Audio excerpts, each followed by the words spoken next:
और भी बहुत सारे लोग खड़े हुए थे। उसने दुकानदार को कई बार बुलाया, लेकिन वहां पर भीड़ इतनी थी कि दुकानदार का ध्यान उसकी तरफ गया ही नहीं। और फिर उस बच्ची को थोड़ा सा गुस्सा आया तो उसने अपनी मिट्टी की गुल्लक ले करके वहीं काउंटर पर जोर से रख दी, जिसके बाद में जो दुकानदार था और जितने भी लोग खड़े थे वो सब उस बच्ची की तरफ देखने लग गए। और फिर उस दुकानदार ने उस बच्ची से पूछा, बेटे आपको क्या चाहिए? तो वो बड़े ही भोलेपन से बोली कि मुझे एक चमत्कार चाहिए। ये सुनकर के दुकानदार को कुछ समझ नहीं आया, ना ही वहां पर जो लोग थे उनको कुछ समझ में आया, और सब उसकी तरफ देखने लग गए। फिर दुकानदार ने बोला, बेटे चमत्कार तो यहां पर नहीं मिलता है। तो बच्ची को लगा कि वो उससे झूठ बोल रहा है, तो बच्ची ने कहा कि मेरी गुल्लक में बहुत पैसे हैं, आप बताओ आपको कितने पैसे चाहिए, लेकिन मैं आज यहां से चमत्कार लेकर के ही जाऊंगी। तो वहीं काउंटर पे एक और आदमी खड़ा था, उसने उस बच्ची से पूछा कि बेटे क्यों चाहिए तुमको चमत्कार? तब उस बच्ची ने अपनी कहानी बताई कि अभी कुछ दिन पहले मेरे भाई के सर में बहुत तेज दर्द हुआ, तो मेरे पापा मम्मी उसको हॉस्पिटल ले गए। उसके बाद कई दिन तक मेरा भाई घर नहीं आया। तो मैंने कई बार अपने पापा से पूछा, लेकिन उन्होंने मुझे कुछ नहीं बताया। उन्होंने बार बार यही कहा कि वो आ जाएगा, वो कल आ जाएगा, वो कल आ जाएगा, लेकिन वो आ ही नहीं रहा था। तो मैंने देखा कि मम्मी रो रही है।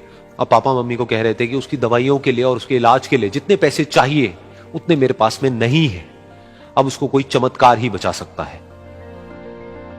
तब मुझे लगा कि अगर मेरे पापा के पास में इतने पैसे नहीं भी हैं तो क्या हुआ, मेरे पास में तो है। तो मैंने जितने भी पैसे जोड़ रखे हैं वो सारे लेकर के मैं इस दवाई की दुकान पर आई।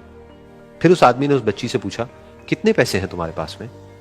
ये सुनते ही उस बच्ची ने अपनी गुल्लक उठाई, जमीन पर फेंकी और तोड़ दी, और पैसे गिनने लग गई। बाकी सब लोग खड़े होकर के उसको देख रहे थे। थोड़ी देर बाद उसने सारे पैसे अपने हाथ में इकट्ठे किए और बोली, मेरे पास में पूरे 19 रुपए हैं। वो जो आदमी वहां पर खड़ा था वो थोड़ा सा मुस्कुराया और बोला कि अरे तुम्हारे पास में तो पूरे पैसे हैं, इतने का ही तो आता है चमत्कार। ये सुनकर के वो बच्ची बहुत खुश हो गई और बोली कि चलो मैं आपको अपने पापा से मिलवाती हूं।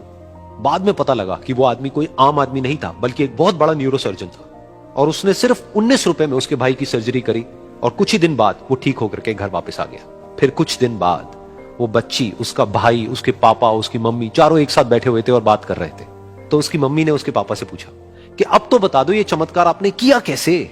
तो उन्होंने अपनी बेटी की तरफ देखा और बोले, ये चमत्कार मैंने नहीं, इसने किया है।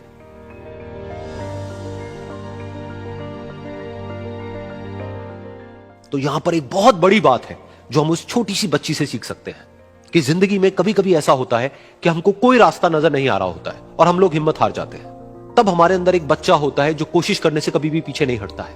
वो हार मानने को तैयार नहीं होता है क्योंकि उसको ना शब्द समझ नहीं आता है। वो बच्चा जिसके लिए कुछ भी नामुमकिन नहीं है, क्योंकि वो हर हाल में कोशिश करता ही रहता है।